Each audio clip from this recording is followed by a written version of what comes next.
La Ventana, con Marta del Vado. Por nuestra cabeza pasan al día muchas ideas, pero no nos paramos a pensar de forma crítica. Eres tú quien va a cambiar el mundo, quien destrozará las teorías de la humanidad. En La Ventana, más Platón y menos WhatsApp, con José Carlos Ruiz. Eres tú el duende oculto que alimenta mi locura y consume toda realidad. Hace unos días El País publicaba una entrevista a una maestra, Sara Nogueras, que se titulaba "La manera más sana de trabajar la autoestima es que los hijos vean a sus padres aceptarse tal y como son". Y de este hilo, del de la autoestima, es del que vamos a tirar en nuestra sección de filosofía. En Radio Córdoba está José Carlos Ruiz. José Carlos, buenas tardes. Hola Marta, buenas tardes. Autoestima, un concepto que escuchamos con bastante frecuencia y en diferentes ámbitos, diría yo. ¿Qué te sugiere que ese término se haya normalizado de esta manera? Bueno, cuando algo se normaliza mucho, yo creo que se convierte de alguna manera, pasa de ser un síntoma de lo social a una causa quizá, o sea que es como si la palabra se hubiera pervertido, ¿no? Y cuando se utiliza tantísimo, al final lo que te viene a decir es que apenas transforma, es decir, que se queda en lo superficial. Puede que uno de los motivos, ¿no?, por los que ya no transforme tenga mucho que ver con el tema de que, bueno, se han debilitado esos mecanismos, esa forma exigente de la construcción del yo que había antes, ¿no?, de la forja del carácter que se decía, es decir, había que forjar el carácter, ¿no? Y esos mecanismos que antes eran muy estrictos se debilitan, y entonces, claro, te encuentras a un sujeto muy frágil que está todo el rato intentando ver cómo, de alguna manera, configurar una identidad estable. Entonces necesita de la estima, ¿no? Y esa autoestima se va ahora poniendo en boga de todos porque de alguna manera necesita la reafirmación de algo que ya no se tiene. Y yo creo que por eso quizá el término esté por todos los sitios. Claro. ¿Crees que la entendemos bien o tendemos a confundir el término y el sentido del término?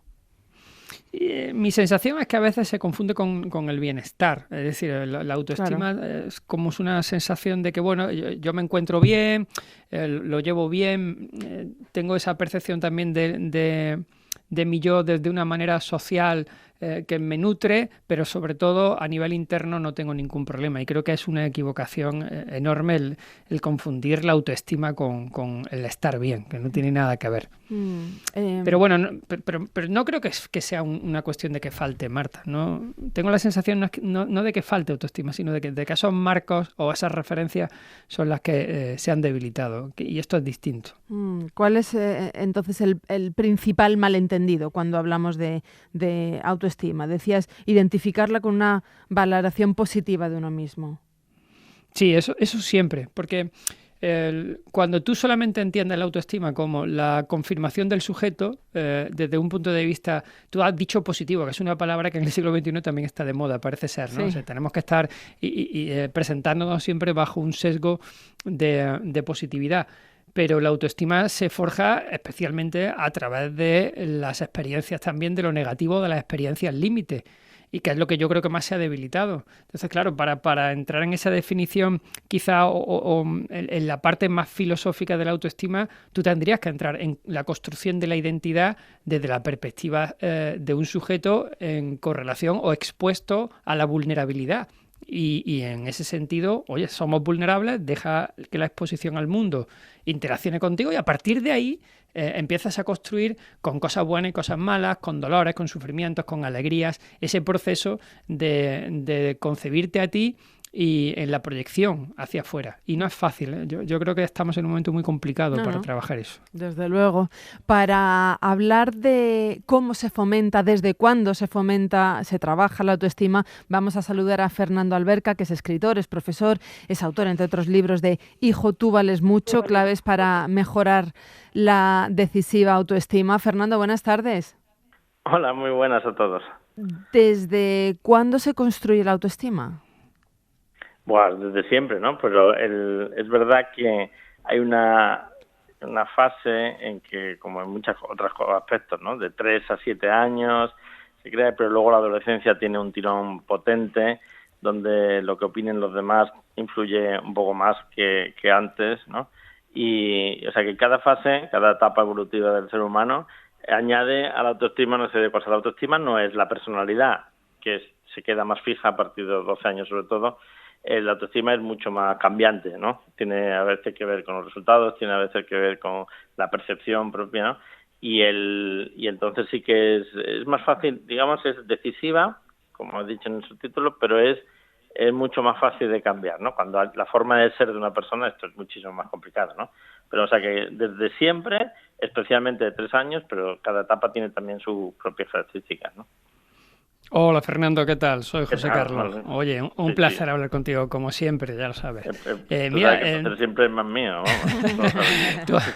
Tú has trabajado muchísimo los procesos educativos en el niño y como docentes que somos los dos, yo creo que hay un elemento que no sé si estás de acuerdo conmigo, que es primordial, incluso en el trabajo de la autoestima, que es fundamental, que es el modo en el que utilizamos el lenguaje.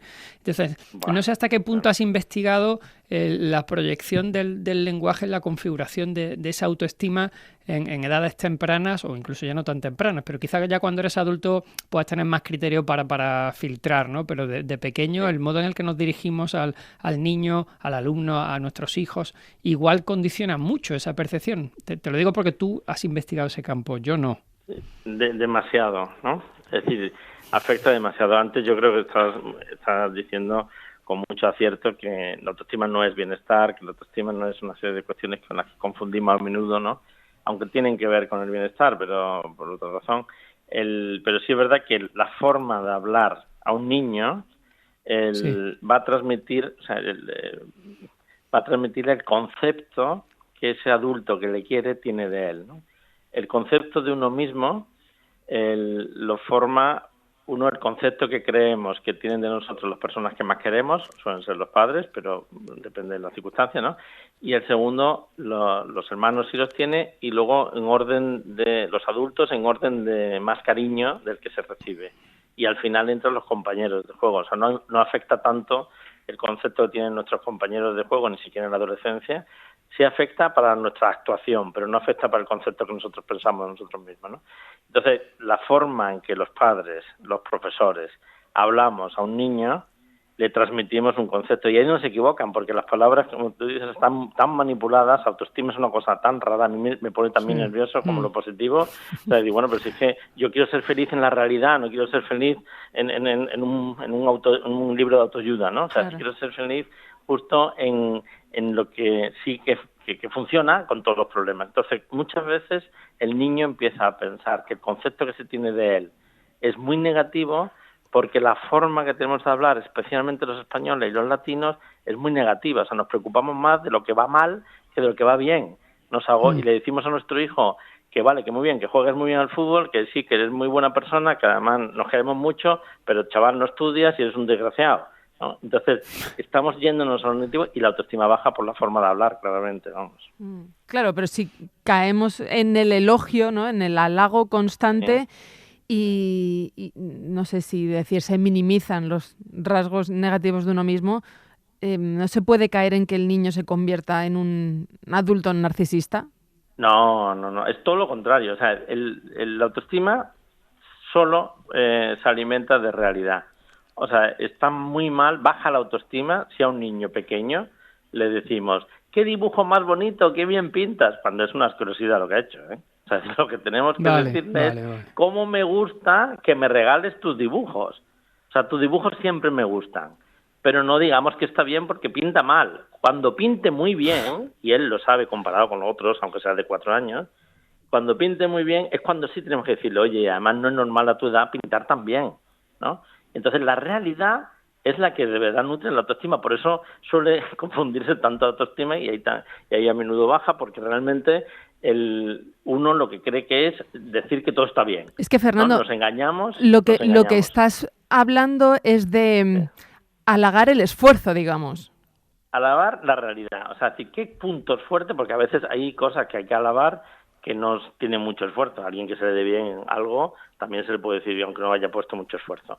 Y, por supuesto, el esfuerzo. porque el esfuerzo es el protagonismo de la persona. Entonces estamos alabando la capacidad de esfuerzo, si no ha conseguido el resultado, sí la capacidad de poner todo lo que tenía que poner por su parte para conseguirlo, o buena parte de lo que podía haber hecho, ¿no? Es decir, por supuesto siempre la realidad. Es absurdo, es una estrategia cómoda para el educador y la utiliza solo para quedarse tranquilo él, el decirle a alguien, tú vales mucho, tú puedes, tú lo puedes todo, si te pones lo conseguirás. Y dice, perdona, que hay cosas que no se consigue aunque se ponga. Claro. ¿No? Es decir, que no funciona. Y baja la autoestima. Aceptar los problemas, que es lo que también decía José Carlos antes con la realidad, ¿no? Aceptar los problemas es subir la autoestima. O sea, saber que uno tiene su sitio y que no le corresponde a otras cosas, también sube la autoestima, ¿no? Sí, en el fondo lo que estás diciendo es darle un baño de realidad, que entiendo que es la base donde se parte, donde el sujeto empieza a valorarse en los procesos de interacción con lo que tienen en la proximidad. Pero claro, a mí me agobia también mucho el hecho de que estamos configurando una sociedad, como decía antes, que quizás el individuo tiene más fragilidad, es decir, ya no es que sea vulnerable, sino que empieza a ser frágil, que es lo que me preocupa, porque la vulnerabilidad me parece siempre que es un sitio desde donde construir, pero la fragilidad es peligrosa porque de alguna manera la proyección que están teniendo estos niños, estos adolescentes a nivel individual está muy separada de ese proceso de realidad, de sus contextos y sus circunstancias. Y claro, si tú empiezas a configurar desde el mundo de lo digital un proyecto de vida que está muy alejado de tu realidad, yo entiendo que tu autoestima al final inevitablemente va a estar dañada, por mucho que te digan que te quieren y que eres bueno, etcétera, etcétera, ¿no? Claro, cuanto más te digan que eres bueno y no lo seas, cuanto más te digan que pintas bien y no lo pintas, sabes que uno es menos fiable todo lo que digan de ti, ¿no? Y luego no aprendes a solucionar problemas. O sea, la autoestima viene también cuando en el mundo real tú eres héroe, ¿no? Y uno es héroe cuando incluso los problemas le pueden a uno. Y uno dice, vale, no he podido con esto, pero he hecho lo que podía hacer, que es aguantarlo bien. O llevarlo, o sea, perder, ¿no? Perder una partida de ajedrez. Me decía hace poco un chaval de 13 años que me dio una lección, ¿no? Dice, Fernando, pero he perdido como tú me enseñaste, a perder bien. He ganado el torneo porque yo creo que me ha dicho alguien que no había visto un niño con mi edad perder tan dignamente, ¿no? Es decir, que y eso sube la autoestima. O sea, alguien que va a un torneo y sabe que va a ganar uno, eso sube la autoestima. O sea, al revés no, es solo te alabaremos cuando tú tengas resultado, pongas esfuerzo o no. Cuando tengas resultado, en el fondo es abocarlo a un fracaso siempre, ¿no? Claro, pero ¿qué papel juega entonces, Fernando, el proyecto que tiene el sujeto en su autoestima? Quiero decir, si yo me adhiero emocionalmente a un proyecto que tengo, así voy a conseguir ser youtuber, voy a conseguir ser tal, voy a conseguir no, y ahora yo tengo una buena autoestima, pero tengo una proyección hacia un lugar que no corresponde a mis circunstancias y contexto. No sé si eso influye mucho en esa construcción de la autoestima o solamente cuando se dé el golpe y se dé cuenta de que no llega. Claro, por eso digo que no sé qué papel tiene el futuro en esa construcción de la autoestima, es decir, el futuro que cada sujeto se pergeña, ¿no? en su proyección. Claro, que a veces yo creo que enfocamos mal la valoración que hacemos de las cosas, ¿no? En función de los resultados, ¿no? O sea, decimos, un chaval es estudioso si saca buenas notas. Dicen, pues no, a veces saca buenas notas sin ser estudioso y copiando, por ejemplo, o a veces ha puesto mucho estudio y hay que celebrarlo tal cual, aunque el resultado no acompañe de momento, o por una injusticia o por una justicia, ¿no? Nunca se sabe. Pero el resultado es lo de menos. En la autoestima tiene que ver el resultado solo en parte, tiene que ver más el cómo valoramos nosotros o sea, es decir, qué valor le damos a nuestra vida y a nuestra intervención. Por eso el protagonismo de uno mismo es tan clave. En salud emocional, que realmente es bienestar emocional, podríamos decir, ¿no? Uno de los elementos es la autoestima. Es decir, el que yo no me achante, el que yo vea que mi vida solo la puedo vivir yo y que mi vida es un tesoro. O sea, la humanidad está incompleta si yo no existo. Es decir, no ha habido nunca un José Carlos Ruiz como tú en toda la historia de la humanidad, ¿no? Y nadie va a poder hacer mejor de ti que tú mismo.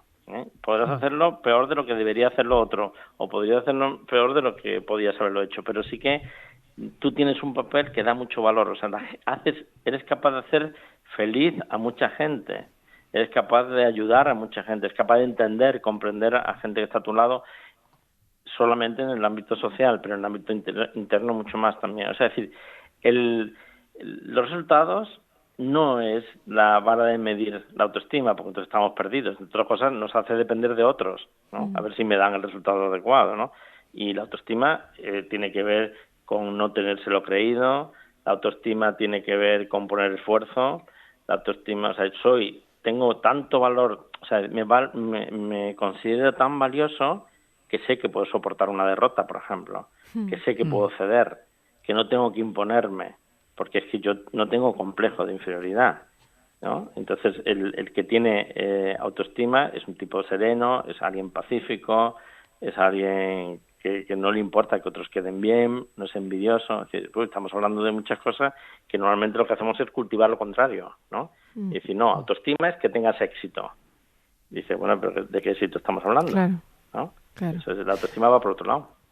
Tiene que ver más con la felicidad que con otro. En esta sociedad en la que vivimos, que tenemos tantas herramientas para expresarnos y exponernos públicamente y opinar y comentar, sin embargo, muchas personas se sienten cada vez más inseguras. Yo no sé si le encontráis alguna razón a esta contradicción. Sí. Pues a ver, Fernando. Tírale, que tú eres el invitado. O sea, es decir, que, claro, o sea, a ver, uno no puede controlar todo, ¿no? El querer controlar las cosas solo genera ansiedad e inseguridad. Una cosa es la autoestima, otra cosa es el concepto de sí mismo, otra cosa es la confianza en sí mismo y la inseguridad en sí mismo. La gente suele tener bastante personalidad, pero tiene poca confianza en sí, porque, claro, lo ha puesto todo en mirar la medida, ¿no? De si le han salido las cosas bien o le han salido mal, y lo que es peor, si él es valioso o no lo es, si ella es valiosa o no lo es, la medida ha puesto en el resultado. Por tanto, el no poder controlar las cosas genera mucha inseguridad. Hoy en día hay muchísima inseguridad, mucha falta de confianza en sí mismo. No prueba, o sea, porque claro, es que no puede fracasar. Alguien suspende y entonces ya está fracasando. Cuando le dices, pero chaval, si suspender es lo mejor que te puede pasar porque no has estudiado. Y es que eso te da seguridad, te da solidez, te da firmeza, ¿no? Yo no sé si que hagas lo que quieras, pero no lo que te apetezca. Eso sube la autoestima, ¿no? Por ejemplo. Sí. Yo no sé si estaríais de acuerdo los dos con que quizá la inseguridad también tiene mucho que ver con ese contraste que hay entre el yo vivido y el yo producido. Es decir, hoy en día el yo está obsesionado en esa necesidad de producción de sí mismo y la muestra. Entonces, como estamos mostrando todo el rato nuestra producción en redes sociales, hay muy poco tiempo para vivir o para experienciar. Y cada vez más los procesos de comunicación están alargados detrás de una pantalla, se protegen, es decir, ya no son en vivo y en directo porque no puedes controlar una vivencia, las cosas suceden en vivo y en directo y hay miles de factores que se te escapan. Entonces cada vez más la gente, la inseguridad lo que hace es llevarla a protegerse detrás de una pantalla para escribir, para comunicarse, para hablar con el otro por una nota de voz en pasivo, etcétera, Entonces, etcétera, ¿no? José Carlos, ¿tú creerías que la autoestima requiere de cierta soledad? No solamente es que requiere de cierta soledad, requiere sobre todo de un tiempo propio, un tiempo de construcción. Es decir, la autoestima lleva tiempo, la construcción del sujeto y su identidad acarrea, ¿no?, una temporalidad larga que hoy en día, por desgracia, no se tiene con la solvencia que se tenía hace 20 o 30 años, ¿no? Y luego de una estructura de construcción externas a ti que ayudaban en ese proceso de legado, ¿no?, a la hora de construcción y te dejaban enfrentarte a ti mismo con esos procesos de construcción del yo, que no amparaban ni te protegían en todos esos procesos. Entonces hay una ruptura temporal de la estructura, en fin, es multifactorial. Que son de estos dos matices que has dado, que no son pocos. Uno es muy individualista, o sea, no te fías, no hay una estructura que te apoye, como tú has dicho, sino uno prácticamente cree que tiene que resolver sus propios problemas él solo, ¿no? Y otro es que donde está triunfando es en la falsedad. O sea, está triunfando en un TikTok, está triunfando en Instagram, donde realmente ahí no va a subir la autoestima. Sí sabemos que a cada like que uno recibe o cada like que uno emite, está bajando la autoestima. O sea, uno no se siente ni siquiera protagonista de su vida. O sea, uno se esconde porque cree que la verdad le hará de quedar peor y por eso se esconde en unas redes sociales, ¿no? Y esto evidentemente baja también la autoestima, genera la inseguridad, genera confianza y sobre todo paraliza mucho. Uno no es capaz de grandes retos si es individualista, o sea, y ese es el problema, ¿no? This one's for the children. This one's for the youth. Oh, yes. This one's for the children. Fernando Alberca, autor, entre otros, del libro Hijo, tú vales mucho, claves para mejorar la decisiva autoestima. Muchísimas gracias por este ratito en La Ventana. Ha sido un placer. Y es posible subir la autoestima, es algo práctico. Es posible, ¿verdad? Y se puede estudiar y aprender. Gracias, Fernando. Un abrazo, Fernando. Un Gracias, beso, José Carlos. Marta, muchas gracias. Venga, un beso, Marta. Hasta la semana que viene. Hasta la semana que viene. Having our children learn, how will they grow in this evil and ruthless system? What truth will they know if they're exposed to false doctrine? What will they show if we don't give our youth something? They are the future, without them we're nothing. Yeah. Let's protect our children and help them to grow. Let's prepare their future. Teach the youths what they need to know. We gotta teach the youths about what's going on. Teach them the facts of life, what's right from wrong. Teach them a skill so that they can all survive. Show them the ways of love and truth and rights. Give them a sense of hope so that they all can cope. Let them know reality as opposed to fantasy, to know that life is not a joke. Let's protect our children and help them to grow. Let's prepare their future. Teach the youth what they need to know. Let's protect our children and help them to grow. Let's prepare their future and teach the youth what they need to know. Yeah, no. Teach them what they need to know. Teach the youth the way they should go, the Father's way.